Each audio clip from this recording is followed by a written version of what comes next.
don't know why you're bothering to go in so early for. No one there. Look, Jack came in the other day anyway, you know that, because you picked up his winnings for him. Oh, great. The only punter you had. And even he took money off you. No, it was not the only punter that I had. Oh, sorry. I forgot about Blanche. Hey, this is not funny, show. This is not a joke, you know. It is, though, isn't it? You know what the biggest laugh of all is? You. For sticking out this long when you know full well Steve McDonald placed that bet. Steve McDonald is a little toe rag, and if you ask me, he deserves teaching a lesson. Not at the expense of your business, Peter. The rules state very clearly, no slip, no payout. It could take you to arbitration. If they come down in his favour, you could be in big trouble. No, only if I needed another betting permit. Anyway, have you forgot you ruined your jacket, or what? My jacket can be replaced. The loyalty of your punters can't. Now, you think about it. You're useless, you are. Surely you can make your own breakfast. I can, yes, but it doesn't taste half as good as when you do it. Actually, Vera didn't make that, I did. Look, she was here when it was made, and it tastes better when she's here. Look, can't I have a couple of hours away from you without you dogging me every step? Vera, every second away from you, for me, is like an eternity. Don't talk a load of garbage. No, it's true. So why have you got your head stuck in that racing page yet? You think more about flaming horses than you do about me? No, Vera, there is no competition, and you know it. You are my inspiration. How do you mean? There's an horse one in here, 250 in here. Have a go. I am putting £10 on that. Why? Because you're always flaming having a go, aren't you? Would you like some sauce with your breakfast, Jack? He's got enough sauce already, him. Should be asking him why he's wasting our money on flaming horses. Frittering away our savings. Look, we're spending far too much money lately. Look, if that money's going to last us, we've got to be more careful with it. So, to what do we owe the honour then? Well, I was just having a quick break from the salon, so I thought I'd pop in, see if you're all right. Oh, you know me, Audrey. The last of the great survivors. Yeah. Well, I wonder about that and all. Well, if you want the honest truth, I'm none too chipper at the moment. Eve's threatening to go to her solicitors. Why? She wants the rovers off me. What? Can she do that? Apparently she can. I've just got off phone to my bloke. She's got a very good case, he says. Well done. Thanks, sir. Stop! Good morning. How's things? Oh, steady. You started seeing the students individually? Yeah, and thank you very much. And in small groups, which some of them prefer. But you're enjoying it? Well, it can be tough going sometimes. There's a couple of kids with real problems. Yes, the last thing some of these children respond to is somebody backing them into a corner and laying down the law. But I wouldn't dream of doing that. I know. That's why you've got the position. The secret is not to let them get to you. I'm sorry, Aidan. I'm blocking the doorway, aren't I? Your school and your doorway, Miss Johnson. You can do what you like. It's your school as well. And Mr. Barlow's. He's a cheeky one, isn't he? That's an understatement. Well, I mustn't keep you.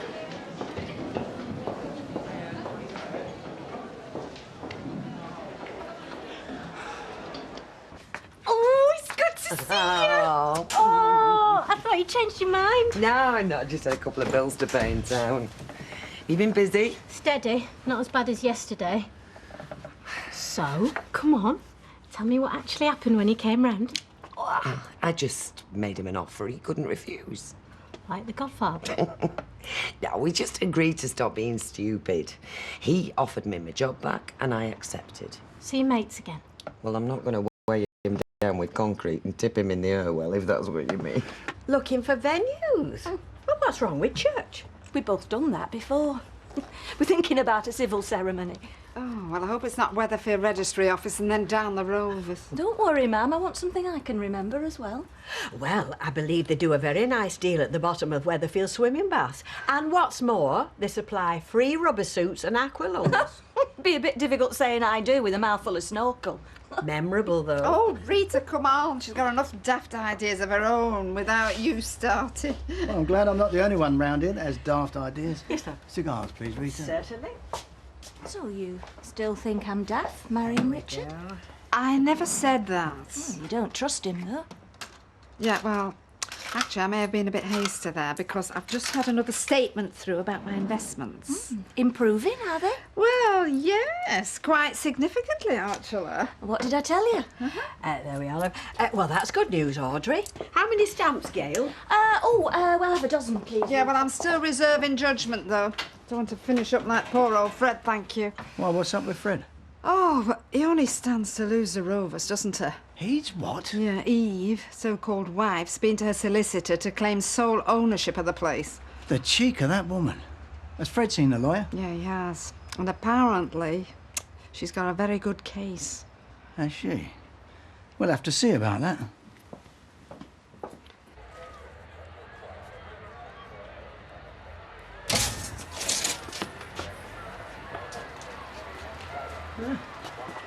See, business is booming. Yeah, well, racing doesn't start for another 2 hours, does it? Dogs are running. Not much call for dogs around here. Ah. Good job you've got relations then, isn't it?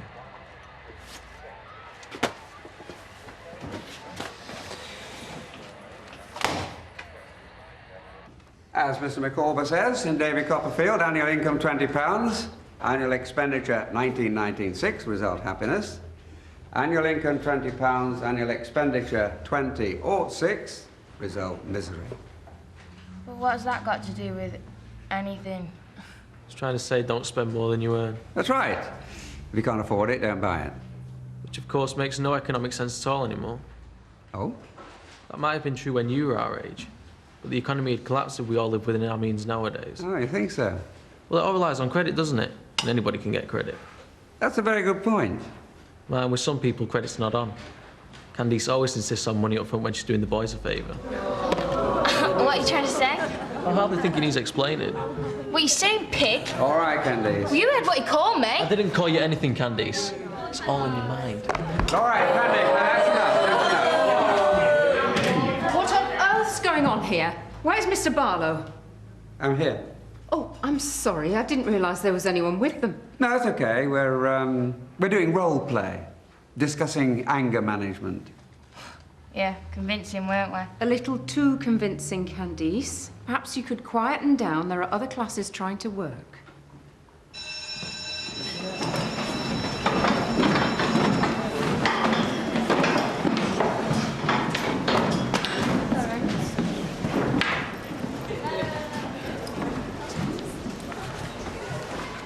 Thank you.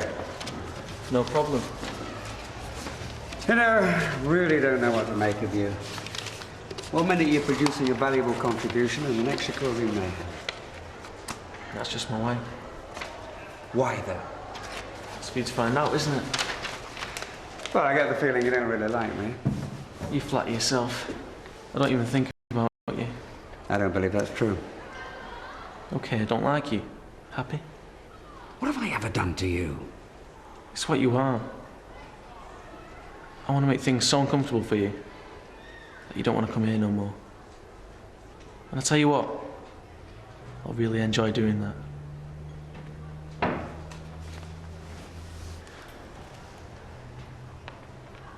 Can I have a word with you, Fred, in private? Excuse me, certainly, come through.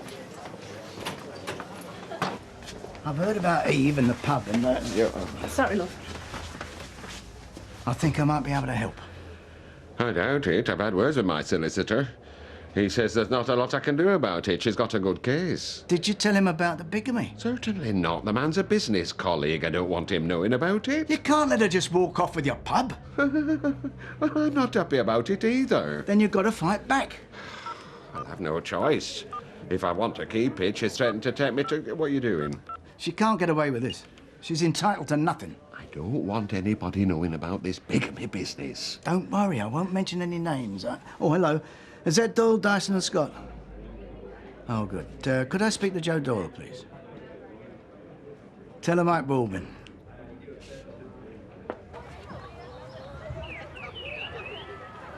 It's not exactly a Lamborghini, is it? Well, I'm a teacher, not a footballer. It's debatable. Actually, it's not. It's a fact. I'd say you're an instructor. Just another cog in the machine grinding the spirit out of all us lot. Oh, I try to be more than that. What's the point? What use is your sort of education when you're thrown onto a job market? And the choices are the dole Or some repetitive, menial load of garbage every day of your life. But if people work and really want to get on, they can. Maybe in your day. I want more than that out of life. Well, you're bright, you're well above average, you could do something good with your life. All I want is a fast car and loads of money. Is that what you want me to believe? I don't care what you believe. Don't you? I think maybe you do.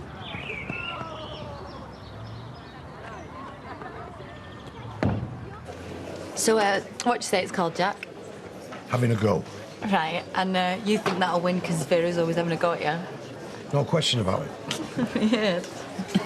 Well, as long as I don't go back in Peter Barlow's, it doesn't bother me. Ah, well. I hope you're not thinking of going back in there, Jack. No, don't be daft. It's all lads together, isn't it? But it's a heck of a trek down to Temple Street, you know, especially in my state of health. Well, that's all right. I'll take you in the cab. Expensive bet. Well, no problem. No charge. You must be desperate to win this one. Steve, you can't go around giving free lifts to everyone who wants to go and make a bet. It's my cab. I do what I want. It's not exactly good business sense, is it, mate? Well, I tell you what. You run your business and I'll run mine. Ready, Jack? Yeah. My solicitor agrees with your man. Eva's got a very good case. If it wasn't for the bigamy. You told her. Yeah, but don't worry, I didn't mention any names. I just said it was for a mate. And when she discovered about the bigamy, the whole picture changed. So what we've got to do is we've got to confront Eve, right? You've got to get her on the phone, get her over here as quickly as possible. No, I don't know about that. I don't want any unpleasantness. You want to keep hold of this place, don't you? I don't know. I suppose so. And you want to retain sole possession? Yeah. Right, then trust me. You get her over here, and I make sure she walks out with exactly what she walked in with. Nothing.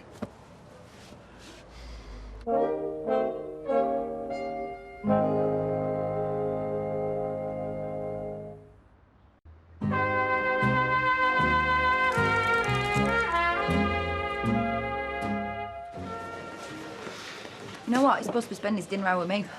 Not ferrying some wheezing old punter halfway across town to put a bet on. I know. It's getting beyond a joke. Tell me about it. Time we stepped in, you know. Like little boys, a pair of them. Of course they are. I mean, the men, aren't they? Not brought. Mind, if Steve hadn't lost his betting slip, none of this would have happened. Yeah, true, but... I mean, Peter did know that Steve put the bet on. You know, it's him that took it. It's just Peter being awkward. Yeah, but that works both ways, wouldn't it? I mean, if Steve hadn't been so cocky about it, none of this would have happened. Steve's cooking? Well, yeah. Says who? Oh, come on, Karen. We all know Steve's cocky. Do we? Well, yeah. If he'd have paid for my dry cleaning, none of this would have happened and Peter would have paid out. Really? Says who? Says me. Peter's not a cheat. He's a respectable businessman. Who doesn't pay his debts? Oh, that's good. Coming from the wife of the biggest small-time crook this side of the M62. Not saying this, listen to this. Oh, good, because I'm not going to serve you anyway. Well, then I'll eat at home. And upstairs, there's this wonderful 14th century hall, beam ceiling, huge fireplace. Well, it sounds lovely. Oh, it is a very beautiful building. Do you know it?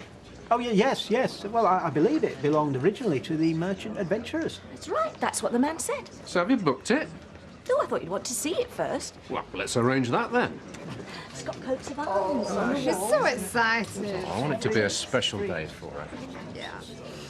Richard, about my investments. Oh, yeah. They seem to be doing rather well, don't they? Yes, they do. So I thought I'd better apologise for doubting you. Well, I'm just glad you're happy and that you're making more money than if you'd left it in that savings account. Well, I'll bring them all, shall I? All right, come on. Right, do you know about savings accounts? Well, a little bit.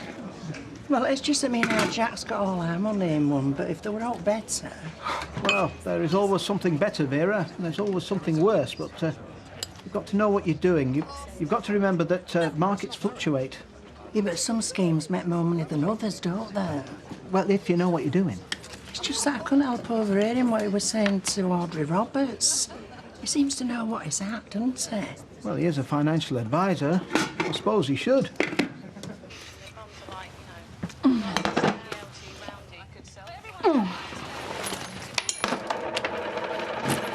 Right, marvellous.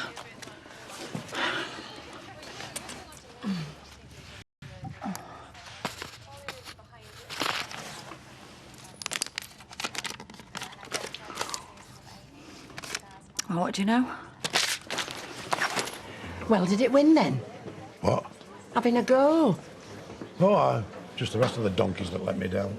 You will forget about horse racing for a minute. I've got something better than what you can come up with. Oh, you've been reading tea leaves again, Vera. No, I've had my nose to the ground, and you know what I smell? Money. Oh, aye. Yeah, you know that Gales fella? Well, I overheard him talking to Audrey Roberts. He's been investing money for her, and it's making a bomb. So? Well, what are you doing with ours there, except frittering it away at the bookies? Earning a steady bit of interest in the bank account. Yeah, but that's where you're wrong. It's not making any interest. Where it could be making us a fortune somewhere else. Is that what he told you, is it? No. You don't even know we've got any money. We just somehow overheard. So, you were suggesting we take it out of the bank and give it him? Well, it worked for Audrey Roberts. Well, maybe it's her I better have a word with. Don't you dare. Don't her thinking I've been earwigging. No, you go straight to horse's mouth. Him, you mean? What have we got to lose? A lot of money, Vera. That's what we've got to lose. Don't be such a wimp. You've got to speculate to accumulate. Well, that's what they say. So you go see him and have a quiet word. Oh, look what Cat's dragged in. Shelley. Hello, Eve. You all right? Fine. Thanks for coming. Sounded important. Well, I thought we'd best settle things amicably. Glad you're seeing sense. Shall we go through to the back? We don't want folk listening to us business, do we?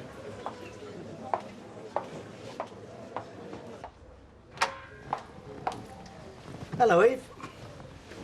What's he doing here? I invited him as a friend. Right, well, tell me when he's gone. I'll come back later. Makes no difference. The outcome will still be the same. I thought that this was just going to be you and me. And I thought he was too vulnerable at the moment to deal with the likes of you. I'm not listening to this. I would. Concerns the future. And what's my future got to do with you? Not your future. His welfare.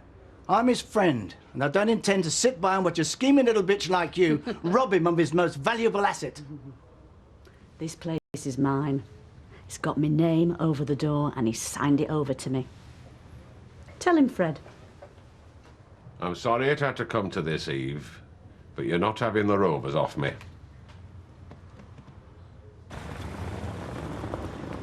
Steve! Hey, mate. Oh, I won't be missed for a few minutes. Oh, what do you want? I've got a fare in 5 minutes. Guess what I found? Oh, Karen, I haven't got time for this. Really? Is that what I think it is? Mm-hmm. Betting slip found it under the sofa. It is this. Oh, you clever girl. Mwah. Yeah, well, thought you'd be pleased. Yeah, this is brilliant. This is just what I needed. Well, come on, let's pop over. Get the money. There's no rush. Do you mean there's no rush? Just go over and get it sorted. What, I'm doing him a favour? He's losing customers by the day, Karen, and he's starting to crack. No, I think we should leave it a bit. Make him sweat. Like Bobby did to you. Well, it worked for me. Steve, you've got proof that you want that money. We just go over and put everybody out of the misery. Oh, well. My own good time. I know why you're doing this. But I'm very surprised at you, Fred. I thought you were a gentleman. I've tried to be. Then why are you letting this little rat pour poison in your ear? I'm here because he is a gentleman, and as his friend, I don't want to see him walked all over by the likes of you. That doesn't scare me. I'm prepared to go to court to get what's mine. Be interesting to see what a jury makes of a woman who cons her husband into signing over his pub, and then a month later, he finds out that she's still married to her first husband. I don't know if there's any need for this. Isn't there? I think there is. She seems to have forgotten that bigamy is a serious offence. It wasn't like that. You know it wasn't. That's the way the jury's going to see it. Ignoring the fact that you conspired with Ray Sykes into conning this innocent man out of his pub. That's not true, Fred. You wouldn't bring that up. I mean, I've been a good wife to you, haven't I? I didn't do any of it out of malice. I'm finding this very difficult. Because you're a good man. You wouldn't see me destitute. You know I deserve this place. We've had some good times, Eve. I'm sorry, I didn't want it to end like this. It gives me no pleasure to say it. But if you go to court, if you press your claim, then I shall have no choice but to inform my solicitor of the bigamy. But what'll I do? I'll not see you wanting. Fred, you don't have to give her anything. But I will. It's my nature. You're a resourceful woman, Eve. You'll find somewhere to occupy your time. So what do you think, sir? If I do some of the homework you set us and give it in tomorrow, could I give the rest in next week? You'll get behind. But I'm dead busy, sir. Look, Sarah's got a young child to deal with. She managed to get her homework in on time. I see no reason why you shouldn't as well.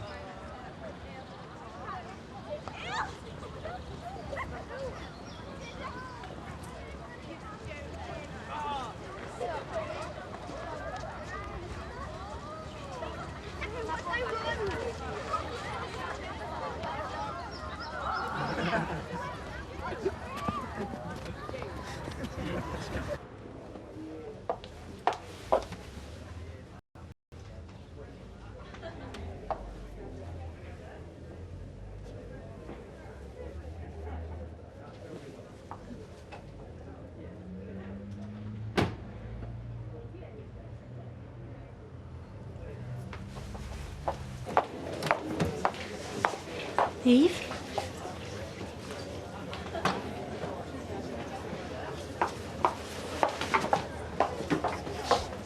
I enjoyed that. Wish I could say the same. I've been waiting for a chance like that for months. She got what she deserves. Maybe. I can't say I got any enjoyment from it, though. I've lost her, Michael. Oh, you're better off without her, Fred. She's been nothing but trouble ever since you met her. All she was after was your money. I like to think that weren't true.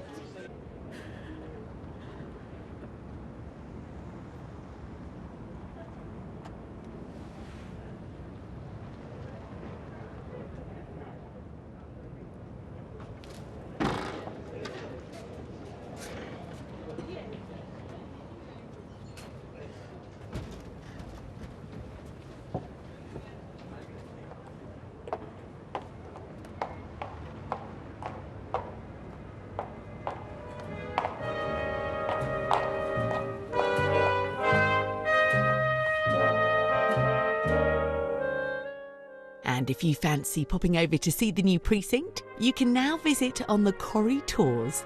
Visit coronationstreettour.co.uk to find out more. For next, the killer might be dead, but the case is far from closed for Inspector Morse.